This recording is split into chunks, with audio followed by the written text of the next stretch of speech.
perlu membuat suatu formula yang pelarut paracetamol adalah air. Tentu tidak. Nah, itu yang namanya risk assessment. Kita menentukan, oh berarti harus pelarutnya dia tidak larut terhadap air, berarti saya harus melarutkan dengan propilen glikol. Pertanyaannya, berapa jumlah propilen glikol yang saya tambahkan? Nah, itu yang kita nilai resikonya. Karena semakin banyak propilen glikol, berarti impurity EGDEG akan semakin tinggi.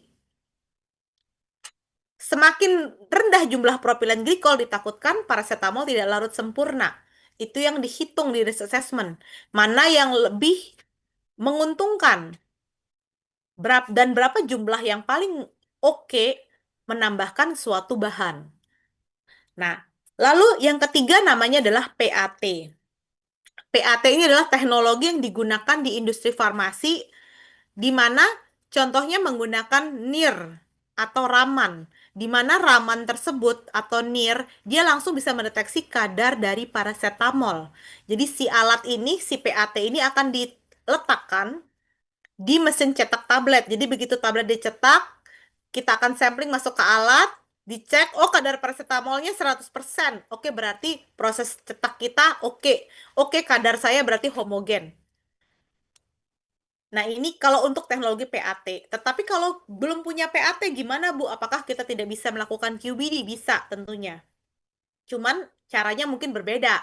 Tidak bisa langsung ketemu oh, berapa hasil kadarnya, tetapi harus disampling, dibawa ke lab QC, lalu dianalisa di beberapa titik untuk memastikan memang semua bahannya homogen, sehingga menghasilkan tablet yang baik.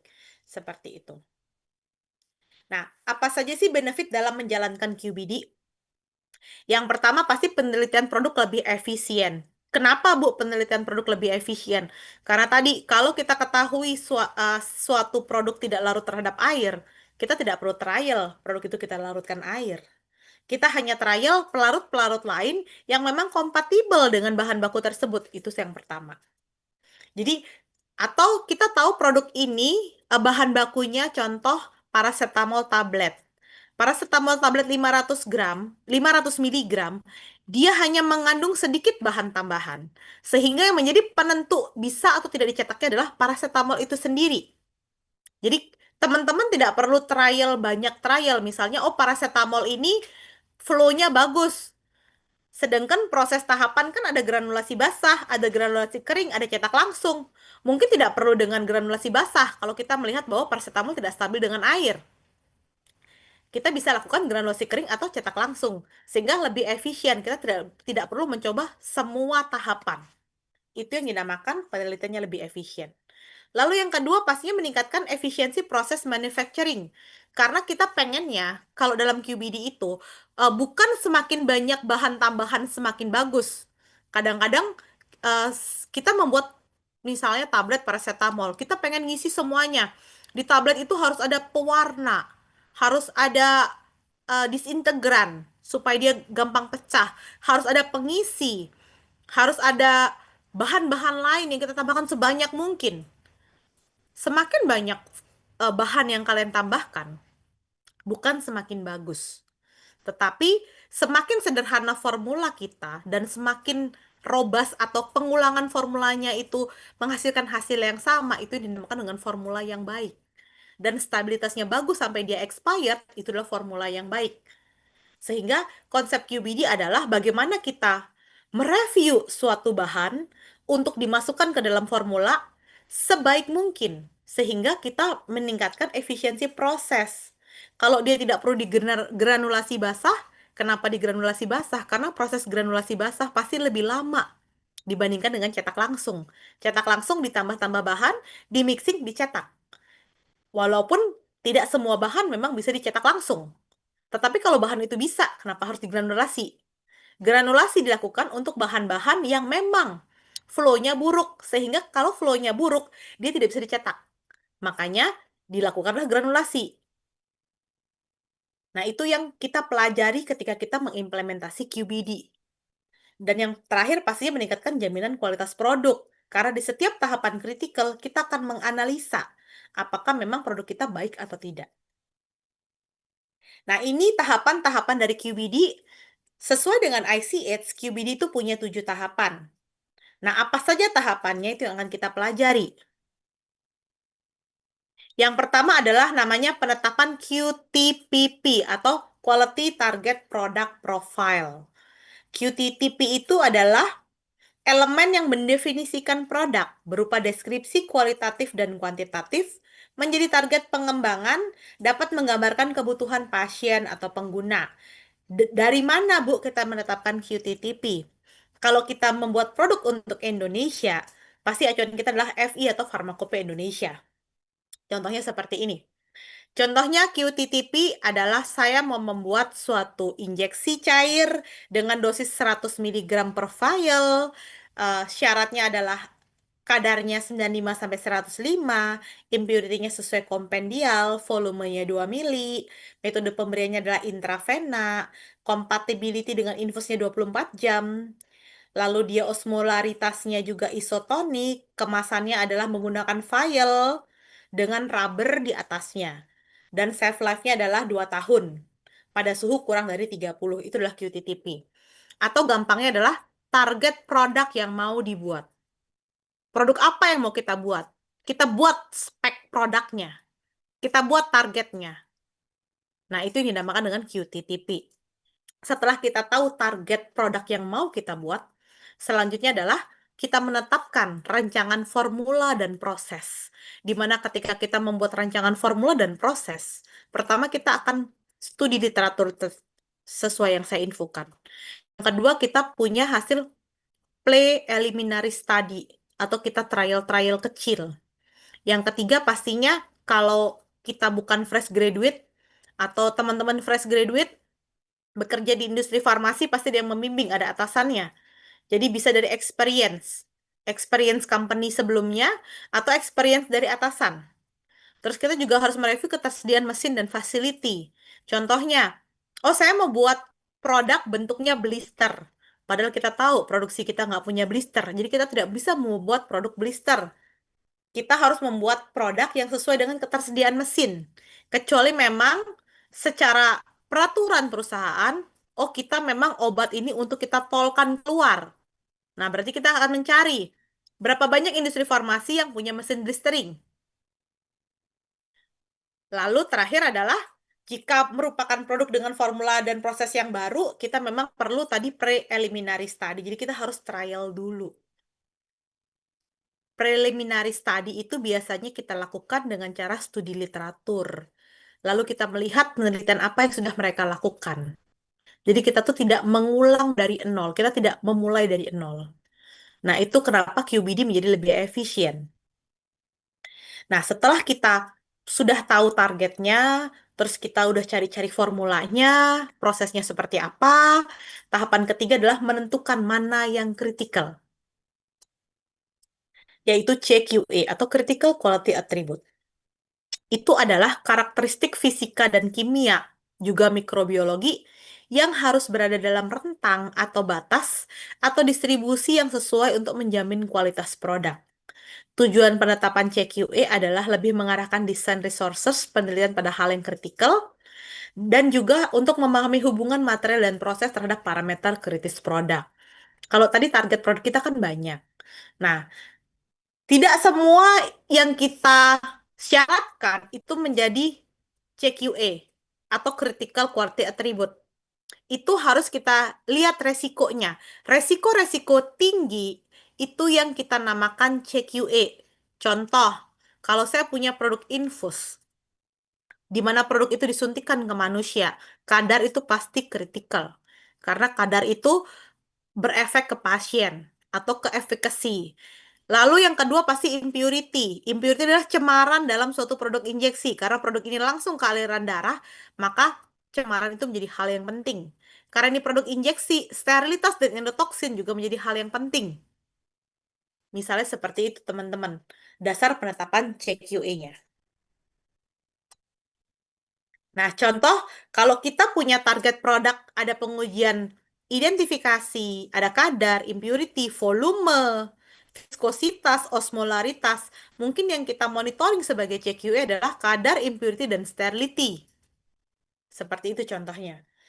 Tapi, Bu, Berarti yang lain nggak dianalisa. Oh, tetap dianalisa, teman-teman. Jadi, yang lain tetap kita analisa di produk akhir, tapi di tiap tahapan proses CQA yang kita analisa.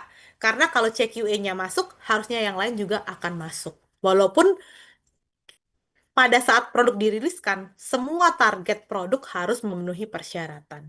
Seperti itu.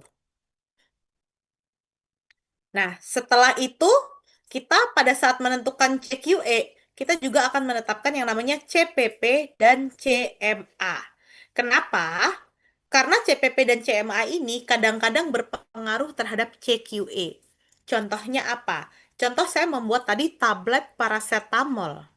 Lalu saya ada proses mixing. Proses mixing atau pengadukan.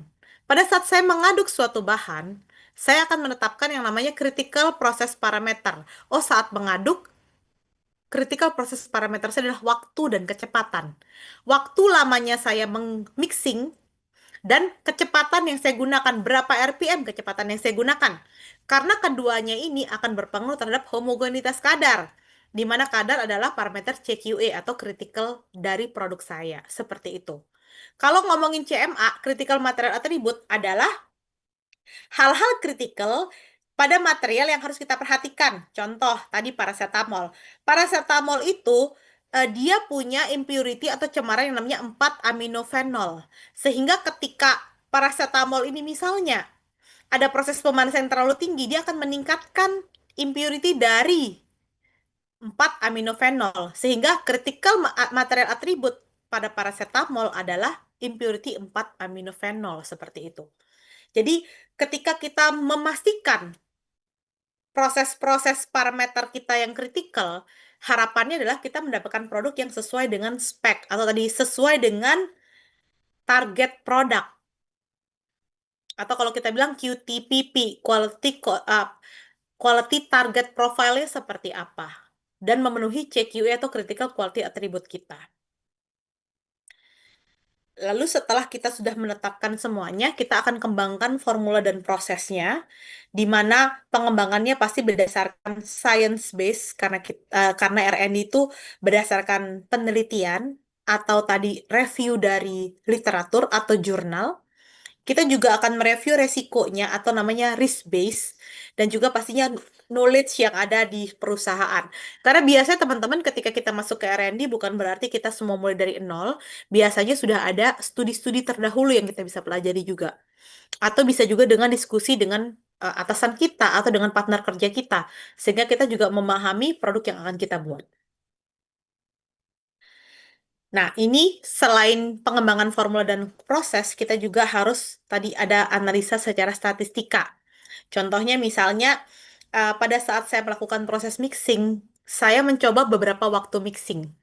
5 menit, 10, dan 15. Dan teman-teman yang harus diketahui bahwa bukan semakin lama saya mixing produknya akan semakin homogen, tidak. Karena namanya dunia farmasi, kadang-kadang ada beberapa bahan yang ketika diaduk terlalu lama dia malah memisah. Dia tidak bisa mencampur.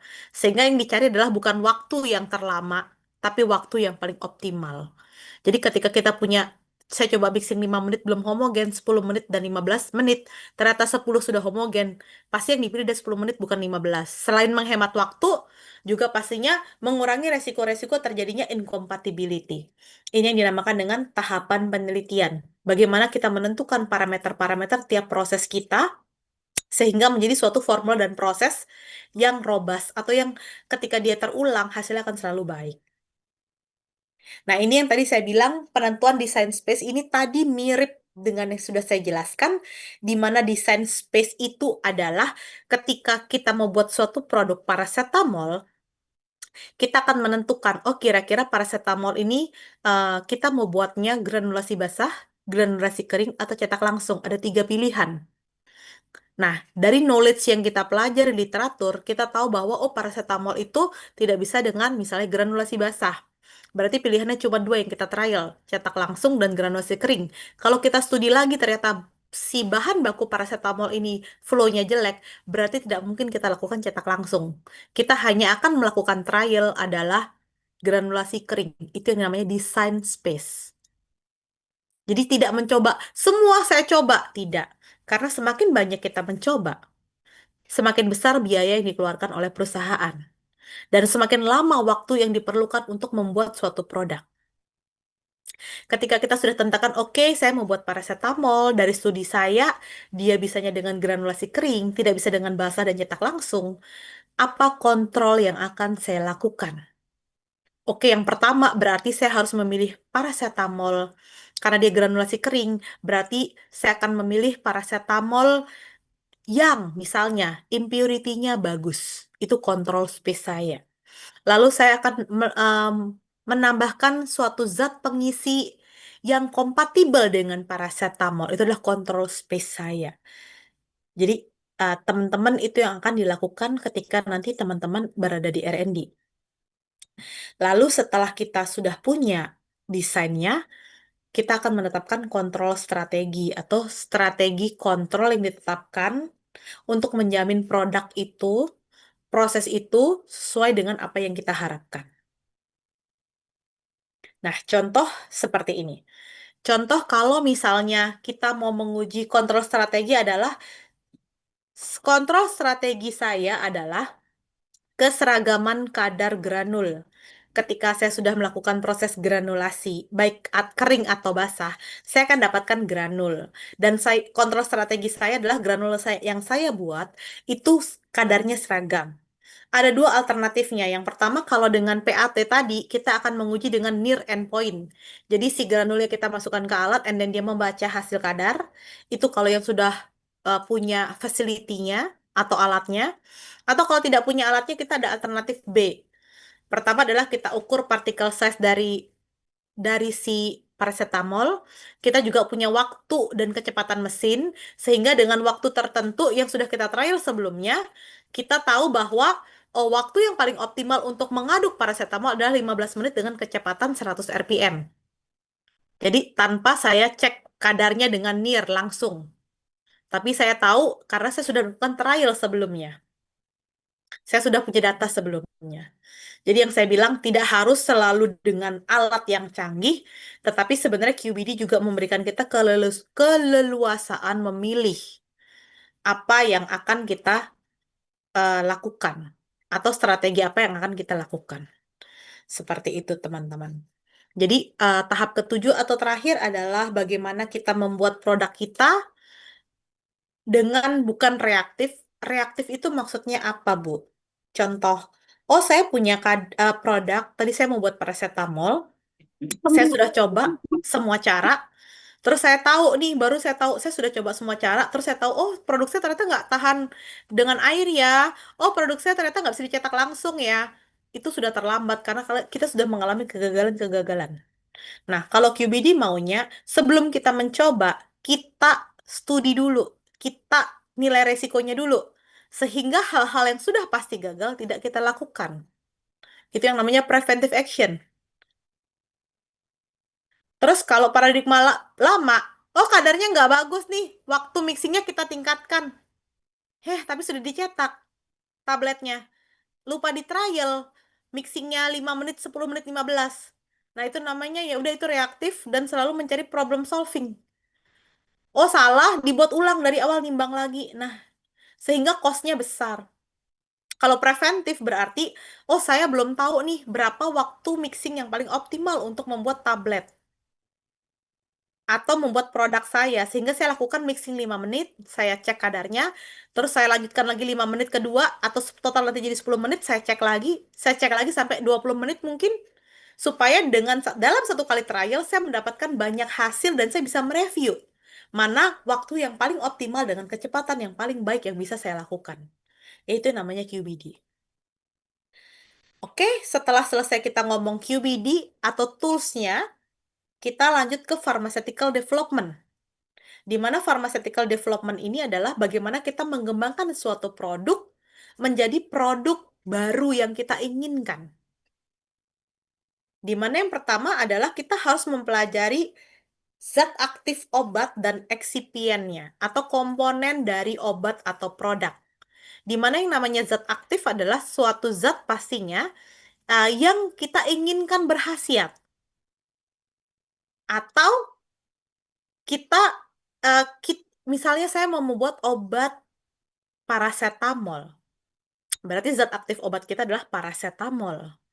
Tetapi paracetamol itu sendiri pasti memiliki suatu spesifikasi. Contohnya, oh dia tidak larut air atau susah larut air, partikel size-nya seperti apa, apakah dia besar-besar sehingga dia tidak bisa dicetak langsung, terus bentuk permeabilitasnya dia tuh nggak bisa kompatibel sama apa, itu yang harus kita pelajari.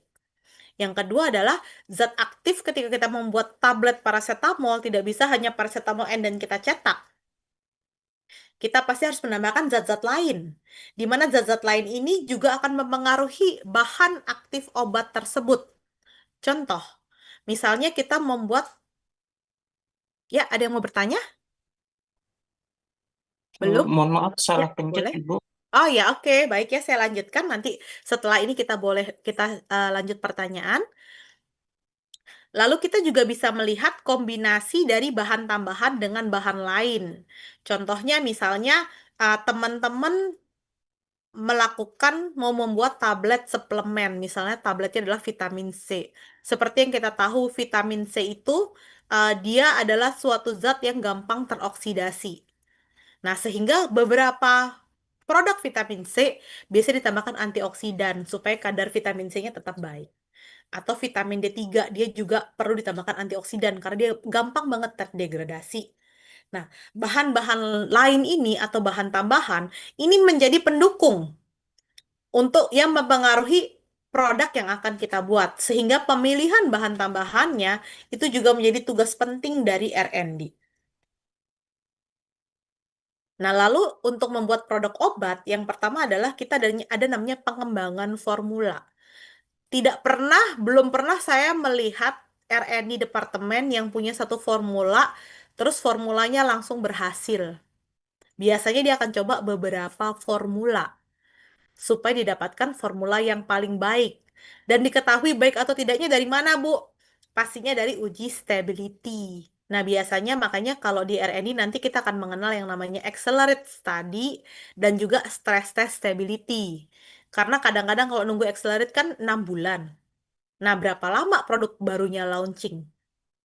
Sehingga mereka melakukan stress test tadi dengan suhu yang lebih tinggi dari 40 derajat. Bisa pakai 50, bisa pakai 60, sehingga waktunya bisa lebih cepat, tidak nunggu 6 bulan.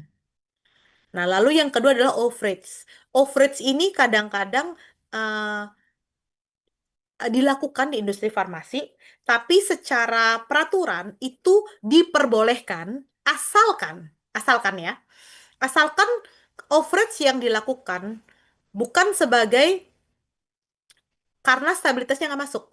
Contoh, tadi yang saya bilang vitamin D3. Vitamin D3 itu problem utamanya adalah kadarnya tidak stabil sampai 2 tahun atau sampai expired date.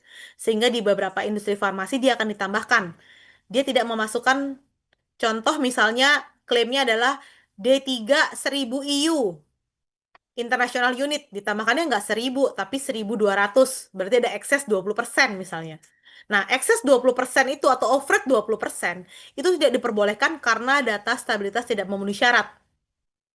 Tapi diperbolehkan apabila memang secara data aktual, secara trial yang dilakukan, RND dapat membuktikan bahwa 20% adalah karena kehilangan selama proses.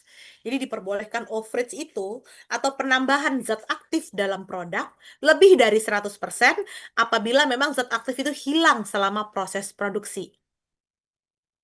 Begitu ya teman-teman. Jadi bukannya tidak diperbolehkan, diperbolehkan asalkan. Dan yang ketiga adalah sifat fisikokimia dan juga biologi suatu produk. Lalu pengembangan proses produksi, pastinya yang teman-teman sudah tahu. Di sini mungkin nanti teman-teman di QA akan mempelajari yang namanya validasi proses. Validasi proses kita kenal sebagai uh, ada validasi proses atau prospektif, yang verifikasi proses berkelanjutan atau namanya verifikasi ongoing, dan juga retrospektif. Retrospektif berarti PQR atau Annual Product Review. Validasi proses bisa dilakukan pertama pada saat pilot R&D. Pada saat R&D pilot, dia akan melakukan validasi proses. Dia memastikan semua prosesnya baik. Setelah validasi proses di R&D selesai, disubmitlah di Badan POM. Setelah dapat NIE, kita akan mulai dengan produksi komersial. 3 batch pertama, kita lakukan lagi validasi proses komersil.